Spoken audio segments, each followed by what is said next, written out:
നമസ്കാരം. ഇന്നത്തെ നമ്മുടെ അതിഥിയായി ഇവിടെ എത്തിച്ചേർന്നിരിക്കുന്നത് അഡ്വക്കേറ്റ് ജെൻസി ജോസ് ആണ്. മാഡം മജിസ്ട്രേറ്റ് കോർട്ടിലെയും ജില്ലാ കോടതിയിലെയും സിവിൽ ക്രിമിനൽ ലോയർ, പിന്നെ ഡീപോൾ സെൻറ്ററിലെ ലീഗൽ അഡ്വൈസർ, പിന്നെ വനിതാ ശിശു വികസന വകുപ്പിൻ്റെ കീഴിലെ സർവീസ് പ്രൊവൈഡറുമാണ്. Ma'am, welcome to this session.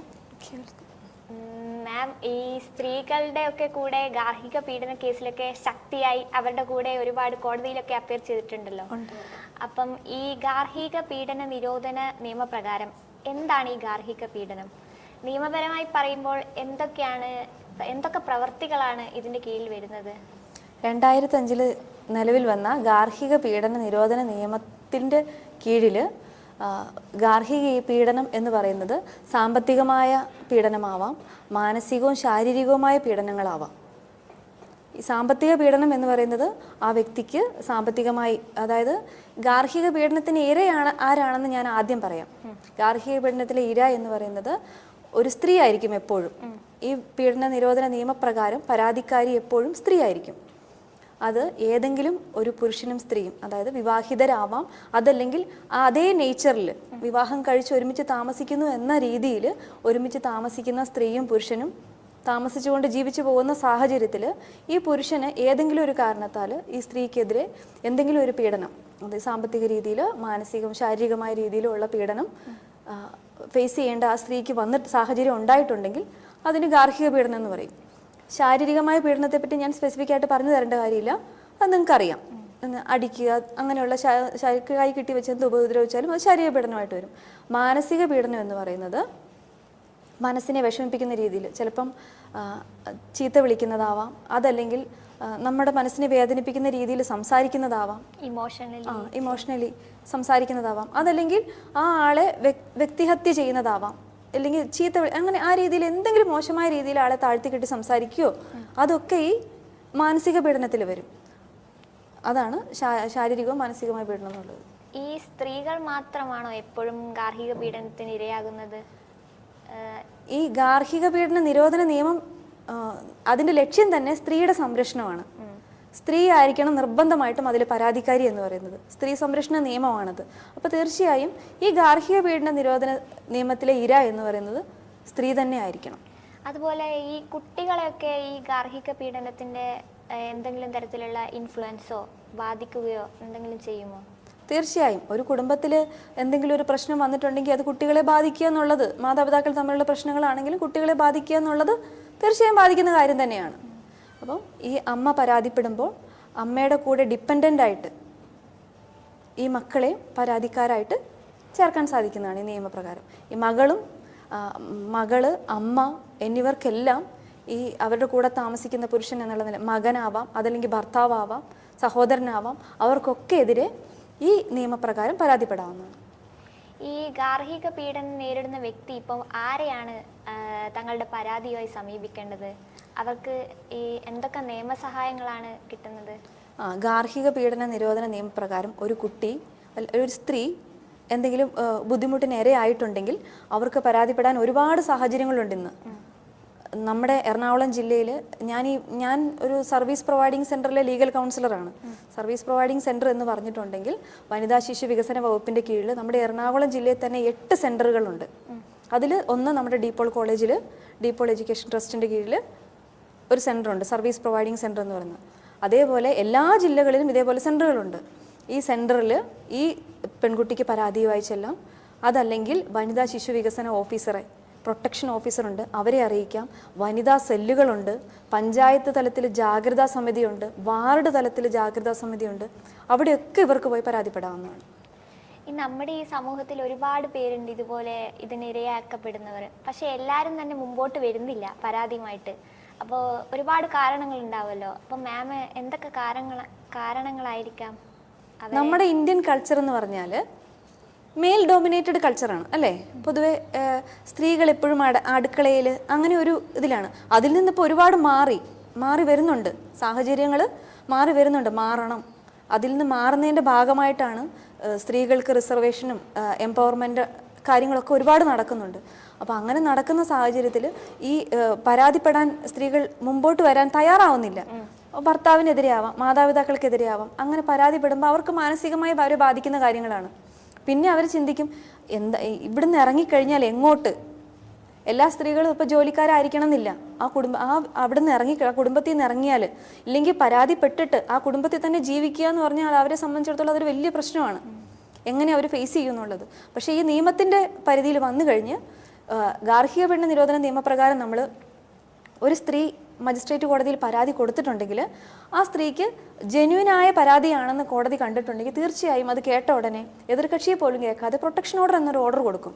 ആ ഓർഡറിൻ്റെ സംരക്ഷണയിൽ ആ ഏത് വീട്ടിലാണോ ആ പെൺകുട്ടി താമസിച്ചിരുന്നത് ആ വീട്ടിൽ തന്നെ അവർക്ക് സ്വസ്ഥമായി ജീവിക്കാനുള്ള സ്വാതന്ത്ര്യമുണ്ട്. അവിടെ താമസിച്ചുകൊണ്ടിരിക്കുന്ന സമയത്ത് വീണ്ടും ഈ എതിർകക്ഷിയിൽ നിന്ന് പീഡനമോ അങ്ങനെയുള്ള സാഹചര്യങ്ങൾ ഉണ്ടായിട്ടുണ്ടെങ്കിൽ ഈ പെൺകുട്ടിക്ക് തീർച്ചയായും പ്രതികരിക്കാം. അതിനെതിരെ പോലീസ് സ്റ്റേഷനിൽ പരാതി കൊടുക്കാം. പോലീസ് സ്റ്റേഷനിൽ പരാതി കൊടുത്തിട്ട് നടപടി എടുക്കുന്നില്ലെങ്കിൽ ഇപ്പോൾ കോടതിയിൽ കേസ് പെൻഡിങ് ആണ് അല്ലേ, പ്രൊട്ടക്ഷൻ ഓർഡറിന് വേണ്ടി കൊടുത്ത കേസ് പെൻഡിങ് ആണ്. ആ കോടതിയിൽ തന്നെ ചെന്നിട്ട് നമുക്ക് സ്ത്രീക്ക് മൊഴി കൊടുക്കാം. എന്നെ ആക്രമിച്ചു, ഇങ്ങനെയുള്ള പ്രശ്നങ്ങളൊക്കെ ഉണ്ടായി, എനിക്ക് പ്രൊട്ടക്ഷൻ ഓർഡർ ബഹുമാനപ്പെട്ട കോടതി തന്നിട്ട് പോലും ഈ പ്രൊട്ടക്ഷൻ ഓർഡറെ മാനിക്കാതെ ഈ ഭർത്താവ് വീണ്ടും എന്നെ ഉപദ്രവിക്കുകയാണ്, പോലീസ് സ്റ്റേഷനിൽ പരാതിപ്പെട്ടിട്ട് അവർ നടപടി എടുക്കുന്നില്ല, അതുകൊണ്ട് ഞങ്ങൾക്ക് നീതി നടത്തി തരണമെന്ന് പറഞ്ഞ് പരാതിപ്പെട്ടിട്ടുണ്ടെങ്കിൽ തീർച്ചയായും അത് വേറൊരു ക്രൈമായിട്ട് രജിസ്റ്റർ ചെയ്തിട്ട് ഈ എതിർകക്ഷിക്കെതിരെ കേസ് മുമ്പോട്ട് പോകുന്നതാണ്. ഇപ്പൊ മാം പറഞ്ഞ പോലെ ഒരുപാട് കാരണങ്ങൾ കൊണ്ട് പിന്തിരിഞ്ഞു നിൽക്കുന്നവരുണ്ടാകാം. അപ്പൊ അങ്ങനെയുള്ളവരുടെ കേസ് പറയുമ്പോൾ ഈ ബന്ധുക്കൾക്കോ അയൽവക്കക്കാർക്കൊക്കെ അറിയാമായിരിക്കുമല്ലോ ഈ ഗാർഹിക പീഡനത്വം കൊണ്ട്, അവർക്ക് പോയി ഈ കേസ് ഫയൽ ചെയ്യാൻ പറ്റുമോ? ജെന്യുവൻ ആയിട്ടുള്ള ഒരു സംഭവം അവിടെ നടന്നിട്ടുണ്ട് എന്ന് ഉറപ്പുണ്ടെങ്കിൽ ആ പെൺകുട്ടി പരാതിക്കാരിക്ക് വേണ്ടിയിട്ട് പരാതിക്കാരിയുടെ ബന്ധുക്കൾക്കോ അത്രയും വ്യക്തമായി ആ കാര്യത്തെപ്പറ്റി ധാരണയുള്ള ഒരാൾക്ക് ആ പെൺകുട്ടിക്ക് വേണ്ടി പരാതി കൊടുക്കാൻ പറ്റും. പക്ഷേ അങ്ങനെ കൊടുക്കുന്നതിൽ തെറ്റില്ല. അങ്ങനെ കൊടുത്തു കഴിഞ്ഞ് ഈ പെൺകുട്ടിയോട് ചോദിക്കുമ്പോൾ എനിക്ക് അങ്ങനെ ഒരു പ്രശ്നമില്ല എന്ന് പെൺകുട്ടി പറയാനുള്ള സാഹചര്യം ഉണ്ടാവരുത്. അതുപോലെ തന്നെ പ്രധാനമാണ് ഫീസ്, വക്കീൽ ഫീസ്. ഈ സാധാരണക്കാരായവർക്കൊന്നും ചിലപ്പോൾ താങ്ങാൻ പറ്റിയെന്ന് വരില്ല. അപ്പൊ അങ്ങനെയുള്ളവർക്ക് എന്തെങ്കിലും പരിഹാരമോ സംവിധാനങ്ങളോ? തീർച്ചയായിട്ടും ഞാൻ പറഞ്ഞ സർവീസ് പ്രൊവൈഡിംഗ് സെന്ററുകൾ, ജാഗ്രതാ സമിതികൾ, താലൂക്ക് ലീഗൽ സർവീസ് അതോറിറ്റികൾ, ഇവയൊക്കെ സ്ത്രീക്ക് സൗജന്യ നിയമസഹായമാണ് നൽകുന്നത്. അവിടെ ഒന്നും ഫീസിന്റെ ആവശ്യമില്ല. നമ്മൾ സർക്കാർ സംവിധാനത്തെ ആശ്രയിച്ച് അവിടെ ചെന്ന് അപേക്ഷ കൊടുത്തിട്ടുണ്ടെങ്കിൽ ഒരു സ്ത്രീ ആണെങ്കിൽ സ്ത്രീ എന്നുള്ള പരിഗണന മാത്രം മതി, അവൾക്ക് സൗജന്യ നിയമസഹായം ലഭിക്കും. പുരുഷന്മാരാണെങ്കിലും മറ്റു കേസുകളിലാണെങ്കിലും അവർക്ക് സൗജന്യ നിയമസഹായം നൽകുന്ന സാഹചര്യം ഉണ്ട്. അതെന്താണെന്ന് ചോദിച്ചാൽ അവരുടെ വരുമാന സർട്ടിഫിക്കറ്റ്, റേഷൻ കാർഡിൻ്റെ അങ്ങനെയുള്ള കാര്യങ്ങളൊക്കെ പരിഗണിച്ച് തീർച്ചയായും അവർക്കും സൗജന്യ നിയമസഹായം താലൂക്ക് ലീഗൽ സർവീസ് അതോറിറ്റികൾ വഴി കൊടുക്കുന്നുണ്ട്. ഒരുപാട് പേര് ഇപ്പോഴും മുന്നോട്ട് വരാത്ത പിൻവലിഞ്ഞ് നിൽക്കുന്നുണ്ട്. അതായത് ചിലപ്പോൾ കുടുംബത്തിനെ ആലോചിച്ചായിരിക്കാം, ചിലപ്പോൾ മക്കളെ ആലോചിച്ചായിരിക്കാം. അപ്പം അങ്ങനെയുള്ള സ്ത്രീകളോട് മാമിന് എന്ത് സന്ദേശമാണ് ഇപ്പോൾ സമൂഹത്തിലേക്ക് കൊടുക്കാനുള്ളത്? അതായത് നമ്മളിപ്പം സഹിക്കുക എന്ന് പറഞ്ഞു കഴിഞ്ഞാൽ സഹനം ജീവിതകാലം മുഴുവൻ ഒരാൾ സഹിച്ച് മറ്റൊരാൾ സന്തോഷിച്ച് ജീവിച്ചുകൊണ്ട് കാര്യമില്ല. നമുക്ക് ജീവിതം ഒന്നേ ഉള്ളൂ. ആ ജീവിതം മുഴുവൻ മറ്റൊരാൾക്ക് വേണ്ടി സാക്രിഫൈസ് ചെയ്ത് ജീവിക്കാനുള്ളതല്ല അല്ലേ. നമുക്ക് സന്തോഷത്തോടെ വേണം ജീവിക്കാൻ. മക്കൾക്കും സന്തോഷം വേണം, മാതാപിതാക്കൾക്കും സന്തോഷം വേണ്ടേ. അപ്പോൾ സന്തോഷത്തോടെ ജീവിക്കണമെങ്കിൽ നമ്മൾ സഹിക്കുക എന്നുള്ളത് മാത്രമല്ല, നമ്മൾ പ്രതികരിക്കേണ്ട സമയത്ത് പ്രതികരിക്കുക തന്നെ ചെയ്യണം. ഇന്നത്തെ കാലത്ത് ആൺകുട്ടിയും പെൺകുട്ടിയും വേറെ വേറെ കണ്ട് വളർത്തിക്കൊണ്ട് വരാതെ രണ്ടുപേരും ഒരേപോലെ ജോലിയാണെങ്കിലും ഞാൻ എൻ്റെ അഭിപ്രായത്തിൽ പറയുവാണെങ്കിൽ പെൺകുട്ടിക്ക് ഒരു വരുമാനം ഉണ്ടെങ്കിൽ അവൾക്ക് കുറച്ചും കൂടെ ഒരു ബോൾഡായിരിക്കും അവൾക്ക് തീരുമാനം എടുക്കാൻ ഒരു കഴിവുണ്ടാവും. പെൺപിള്ളേരെ തീരുമാനം എടുക്കാൻ കഴിവുള്ളവരാക്കിയിട്ട് വളർത്തണം. അതല്ലാതെ എല്ലാം സഹിക്കുകയും ക്ഷമിക്കുകയും ചെയ്യാൻ നീ പെണ്ണല്ലേ സഹിച്ചോ ക്ഷമിച്ചോ അങ്ങനെയല്ല വേണ്ടത്.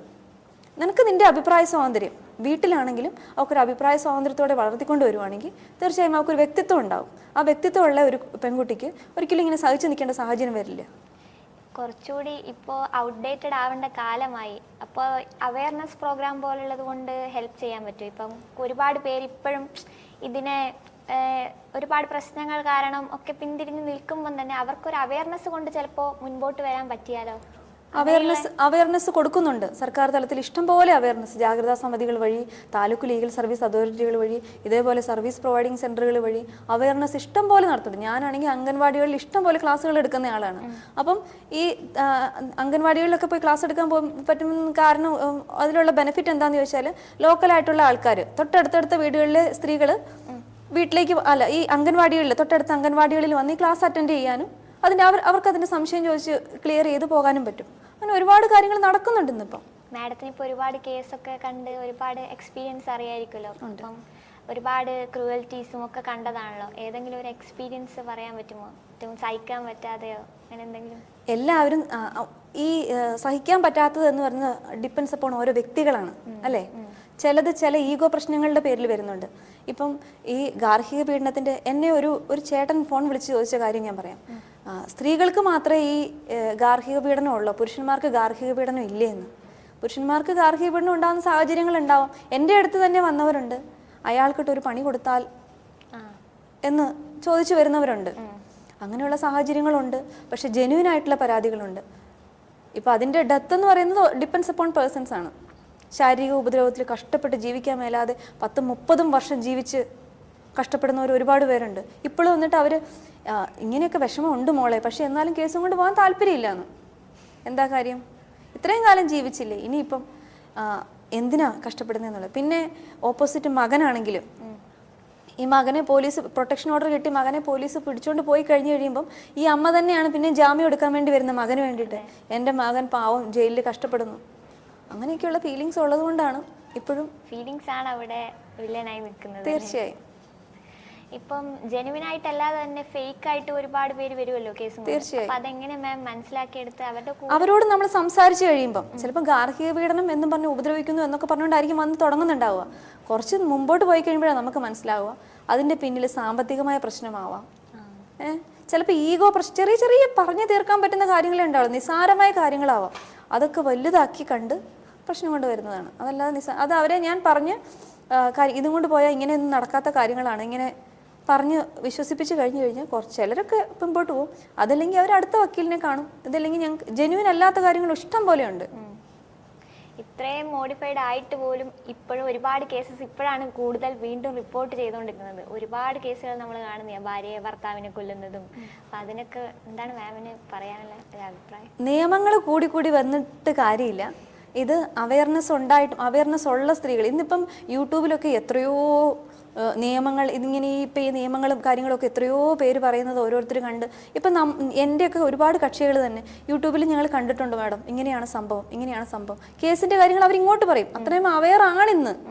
പക്ഷെ പ്രതികരിക്കാൻ ചിലപ്പോൾ എല്ലാവരും തയ്യാറായെന്ന് വരില്ല. അതുകൊണ്ടാണ് ഈ പ്രശ്നം.